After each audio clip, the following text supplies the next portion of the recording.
আমার সাথে এখানে কি হলো তাদের জন্য আমাদের দেখতে হবে ফুল ভিডিও। তো চলো আমাদের ফুল ভিডিওতে। আজকে আমরা বানাচ্ছি হচ্ছে উইদাউট অ্যাক্টিভেটর স্লাইম। তো প্রথমে আমি আমার মন মতো কালারে একটা নিয়ে নিয়েছি আর এখানে দিয়ে দিয়েছি পরিমাণ মতো পানি। তারপর পানির সাথে এটাকে খুব ভালো করে মিক্স করে নিয়েছি। এখন আমরা এখানের মধ্যে দিয়ে দিচ্ছি ফেভিকল গ্লুটা। তোমরা চাইলে কিন্তু ক্লিয়ার গ্লুটা ইউজ করতে পারো। আমার কাছে ক্লিয়ার গ্লুটা ছিল না, যার কারণে আমি ফেভিকল গ্লুটা ইউজ করেছি। তো এখানে এবার আমি এটা ভালো করে মিক্স করে নেব। দিয়ে আর পানির যে মিশ্রণ আছে ওইটার সাথে ভালো করে মিক্স করে নিতে হবে, যাতে কোনো জায়গায় আলাদাভাবে দর পেকে না থাকে। তো আমি এটাই করছিলাম যাতে ভালো করে মিক্স হয় জিনিসটা। তো বাটি সাইডে লেগেছিল ওগুলাও নিয়ে নিচ্ছিলাম যাতে জিনিসটা ভালোভাবে মিক্স হয়। তারপর আমি এখানে দিয়ে দিচ্ছিলাম শাওয়ার জেলের ফেনাগুলো। তো এখানের মধ্যে আমি ফার্স্টে 2 চামচ দিয়ে দিচ্ছিলাম। আমি যে ভিডিওগুলো দেখেছি ওগুলোর মধ্যে এটাই হচ্ছে মেইন জিনিস, উইদাউট অ্যাক্টিভেটর স্লাইম বানানোর জন্য এই ফেনাগুলোই মেইন।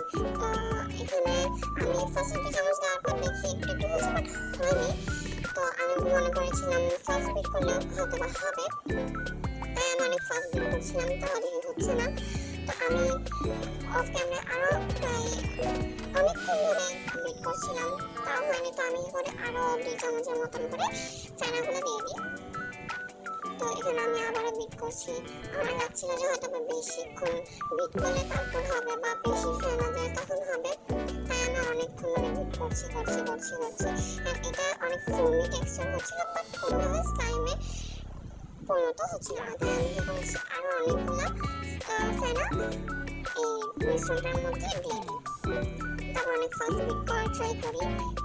আমার হাত পুরো ব্যথা হয়ে যাচ্ছিল, তাও কিন্তু এটা ফোমি টেক্সচারে হচ্ছিল, স্লাইম টেক্সচারে আসছিল না। তাই আমি আরো বেশি বিট করছিলাম।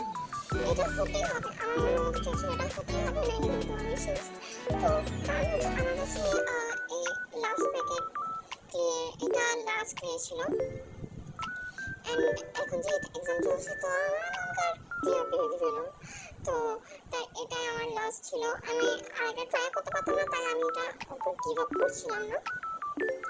এখন আমি অফ ক্যামেরা প্রায় 15 মিনিটের মতন বিট করেছি, বাট হয়নি। তো এরপর এটা আমার এই পাশে একটা ক্রিমের বক্সের ঢাকনা ছিল। তো এখন এটা দেখে আমার মনে হলো যে আমি যদি এই মিশ্রণটাকে যদি এই ইয়াটার মধ্যে এটা মোল্ড হিসেবে ইউজ করবো, তো তাহলে এটা যদি শুকিয়ে যায় তাহলে এটা আমি কৌশল হিসেবে ইউজ করতে পারবো।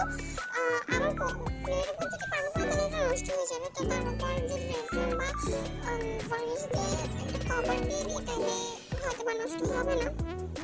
সেটা ভেবে আমি এখানের মধ্যে ক্লেটা দিয়ে দিই। এখানের মধ্যে এটা যখন ঢালছিলাম তখন পুরো চিজের মতন লাগছিল। আমি এটা ভালো করে এখানের মধ্যে দিয়ে দিই অ্যান্ড দেখছিলাম এখানে কোনো ময়লা পড়ছে নাকি। তো যখন আমি আমার হাত দিয়েছিলাম তখন আমার লাগছিল কি যে স্লাইম হয়ে গেছে, যার কারণে আমি এটা পুরো হাতে তুলে ফেলি। স্টুপিড একটা আমি। যাই হোক, তো এখন এখানের মধ্যে আমি এটা ভালো করে আবার বসিয়ে দিই যাতে ভিতরে কোনো বাবল জমে না থাকে। তো এরপর আমি এটা রেখে দিয়েছিলাম প্রায় 3 না 4 ঘন্টার মতো। পরে আমি যখন চেক করি তখন দেখি এটা উপরে একটা স্লাইমের মতন হয়ে গিয়েছে, যার কারণে আমার মনে হয়েছিল হয়তো বা স্লাইম হয়ে গেছে। তারপর যখন তুলি দেখি যে এখানে নিচে একটা পানি বসে গিয়েছে। তা আমি ওইটা বাদে যে উপরে প্লেটটা আছে ওটা তুলে ফেলছিলাম, স্লাইম হয়েছে যেটা।